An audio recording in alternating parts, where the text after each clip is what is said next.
السلام عليكم. اليوم غادي نشارك معكم بطيبيطات صغيورين معمرين بالحشوه ديال الكفته والخضره، كتجي لذيذه في المذاق. غادي نحتاجو هنايا بصله اللي مقطعه مكعبات، زائد فلفل حمر وخضره مقطعه مكعبات، زائد القرعه محكوكه بالحكاكه الغليظه. غنديرهم في المقله مع شويه ديال زيت الزيتون، غادي نشحرهم، غنضيفو ليهم شويه هكا الكفته حتى هي، وغادي نضيفو التوابل اللي هي البزار، التحميره والكمون والملحه.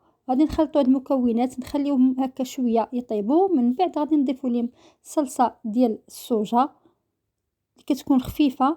من بعد غادي نخليهم واحد شي شويه، وغادي نضيفو الصلصه ديال الطماطم، وغادي نغطيو عليه، وغادي نخليو حتى طيب لينا ديك الكفيته وطيب لينا دوك الخضره صافي. ومن بعد اخير غادي نزيدو شويه ديال الزيتون مقطع دوائر الزيتون الخضر. يمكن لكم تضيفوا هكا تخليوها تتبرد شي شويه وتضيفوا الفرماج حمر، ممكن. صافي غادي نخليها تبرد وغادي نمشي نعجن العجين. غادي ندير الدقيق الابيض، غادي نزيد عليه شويه دقيق ديال القمح ديال الزرع، وغادي نضيف معلقه ديال الخميره، الملحه، وشويه ديال الزعتر اللي هو محكوك، وشويه ديال سنيده، وغادي نعجنها وغادي نخليها تخمر على خاطرها. من بعد ما خمرات غادي نشكلها بهذا الشكل هذا كما كتشوفوا. غادي نسرحها بالسميده، غادي نرش السميده وغادي نسرحها بالسميد، وغادي ندير على شكل دوائر. يعني كيبقى الحجم اختياري، كل واحد يدير الحجم اللي بغا. انا درت غير هذا الحجم هذا اللي هو صغيور. صافي غادي نبقى نشكل هكا حتى غادي نكمل. من بعد غادي نطيبهم في المقله الطياب ديال البطبوط عادي كما كتشوفوا. صافي من بعد غادي نجيو نعمرو بالطيبيطات ديالنا. غادي ندير هاد الحشوه وغادي نزيد الخس